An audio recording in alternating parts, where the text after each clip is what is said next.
donc aujourd'hui on va faire le montage de l'exposition qui va être...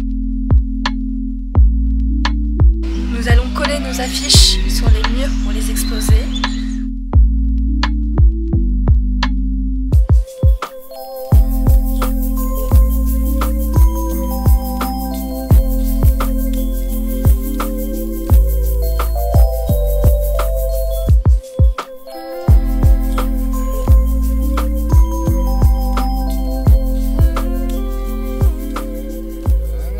On a appris beaucoup de choses. Déjà, on a appris l'histoire et on a appris comment, par exemple, Monsieur Le Goff et Julie ils travaillallaient, comment on a appris leur métier. Donc on a appris la restitution, la spoliation, on a appris beaucoup de mots, beaucoup de vocabulaire et on a appris aussi l'histoire. En fait, dans notre classe, en début d'année, on a choisi des œuvres qui ont été spoliées. Et donc on a fait un travail de restitution dessus. Et donc du coup on a fait des affiches avec des calques. Et ensuite on est allé faire de la sérigraphie pour faire des affiches. Et là on affiche justement ça. Et on a fait des podcasts. Moi je m'occupais de digérer ces informations historiques et de les faire, qu'elles deviennent familières aux élèves pour les inviter à se mettre à la place de l'objet et vraiment imaginer leur point de vue, ce que pourraient raconter ces objets, ce que pourraient ressentir ces objets quand on les retire, par exemple lors d'un pillage d'un temple, quand on les découpe pour mieux les transporter à travers la mer Méditerranée. Qu'est-ce que ces objets pourraient nous raconter.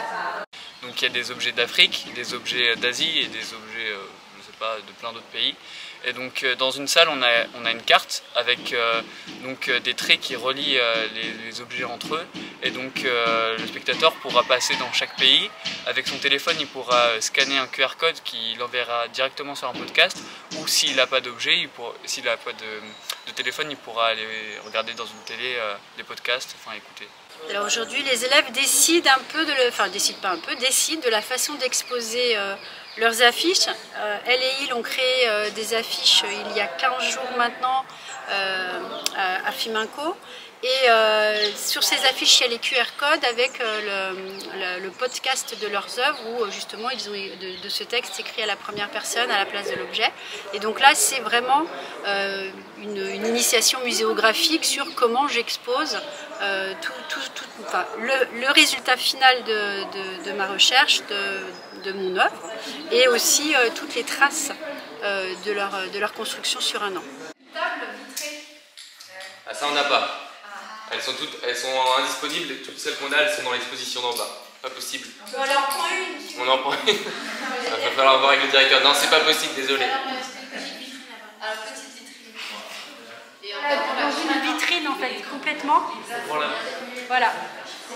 Moi j'avais une idée sur les calques. On a le plan. Oui, ce qui a été particulièrement intéressant pour les élèves, c'était de réfléchir à un habillage sonore.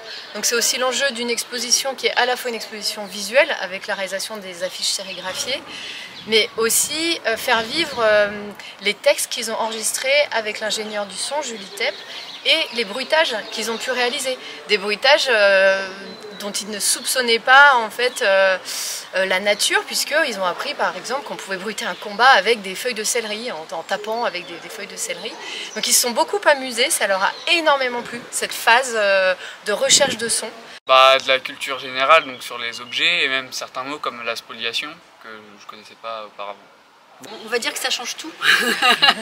Non, ça permet tout parce que justement c'est là ce dont parlait Marie sur les bruitages, la mise en son, le fait d'être avec un professionnel du son, en l'occurrence une professionnelle, ça permet des choses que nous on n'aurait pas faites.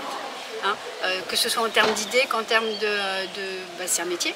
Et donc c'est bien justement cette rencontre des métiers différents et qui permet de donner, on va dire, des ambitions, de sacrées ambitions pour les élèves sur la réalisation. Est-ce que vous n'avez qu'un calque par objet? Vous avez plusieurs calques sur un objet? Ça dépend. Si tu en as deux, ce qui peut être sympa, c'est aussi de superposer parfaitement deux calques du même objet ou le décaler légèrement. Créer un effet de flouté, quoi, de mouvement. Vous voyez ce que je veux dire? C'est deux strates du travail Et donc on les superpose quasiment parfaitement. Alors ça sera peut-être à voir, à manipuler. Mais... En fait, chaque année, on travaille de la même manière. C'est-à-dire qu'on est en classe, on est assis, on recopie. Et là, on est un peu plus libre parce que du coup, il y a des activités manuelles, il y a des sorties. Donc en fait, on est plus libre et donc je trouve ça plus intéressant d'avoir plus d'espace pour apprendre. On apprend autrement et on change son rapport aux choses. C'est-à-dire que ce qui est revenu beaucoup dans les retours des élèves sur le projet, c'est qu'ils n'envisagent plus de visiter un musée de la même façon. L'histoire de l'objet maintenant, c'est quelque chose qui les intéresse. Ils ne sont plus face à une vitrine dans une contemplation passive. Ils veulent en savoir plus sur comment cette pièce a été acquise par le musée. Est-ce que les conditions étaient des conditions saines ou est-ce qu'il faut que le musée fasse tout un travail de traçabilité, voilà, comme maintenant beaucoup de musées commencent à le faire. Et ils me disent que vraiment ça a révolutionné leur regard. Que les musées étaient un lieu plutôt ennuyeux, a priori, pour eux, fréquentés par d'autres personnes, mais que depuis ce projet, ils se sentent beaucoup plus légitimes dans ces lieux-là et avec un regard plus aiguisé. Ça, de le sens. Attends, tu me aides. Tu colles où? Chez vous? Il faut que ça soit calé là et calé là. Tu nous aides? Tu colles. Attends, tu attends avant de coller. Remonte. Remonte. Ce que j'ai fait, c'est qu'en leur disant que j'étais guide conférencier, on a principalement parlé de la manière de les présenter. Moi, étant guide conférencier, étant sortant de formation, j'avais à cœur de transmettre ça. Et donc, aux élèves, je leur ai montré la manière de faire, qui est entre une œuvre et un public, de faire le médiateur. C'est plus sur ça que nos échanges se sont axés. Là, il y a la découverte du métier aussi de médiation, de médiateur, de médiatrice. On était sur l'envers du décor de l'objet, mais aussi l'envers du décor effectivement muséographique. Il y a eu donc des historiens, il y a eu des personnes qui travaillent dans des musées, mais j'ai oublié le nom. Donc voilà. Il y a eu du coup les personnes qui travaillent avec la sérigraphie, et donc plein d'autres professionnels. Les calques, vous souhaitez les mettre sur un mur, donc?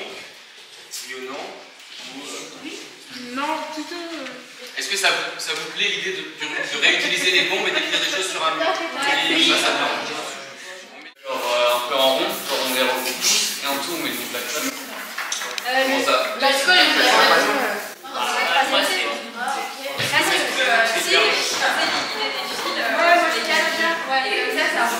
C'est vrai que maintenant que la question est posée, je me suis souvenue de ce que m'a dit un des élèves sur la fondation Fiminco, qui est donc une fondation à Romainville qui tient à sa disposition des ateliers imprimantes 3D, sérigraphie, modelage, gratuits pour les publics scolaires.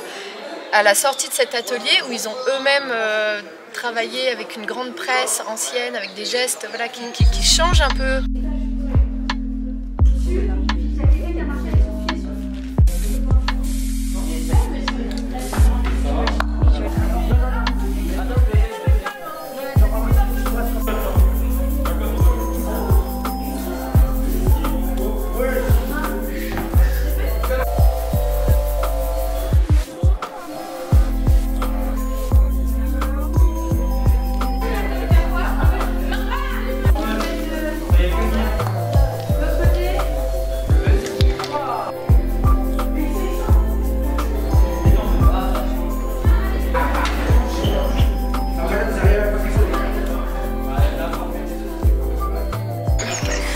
Déjà, on remercie nos deux professeurs, Madame Peusier et Madame Rondeau, qui nous ont accompagnés tout au long de ce projet. On remercie Monsieur Le Goff et Julie et toute l'équipe Fiminco qui nous a aidés pour nos œuvres, qui nous a prêté leur matériel.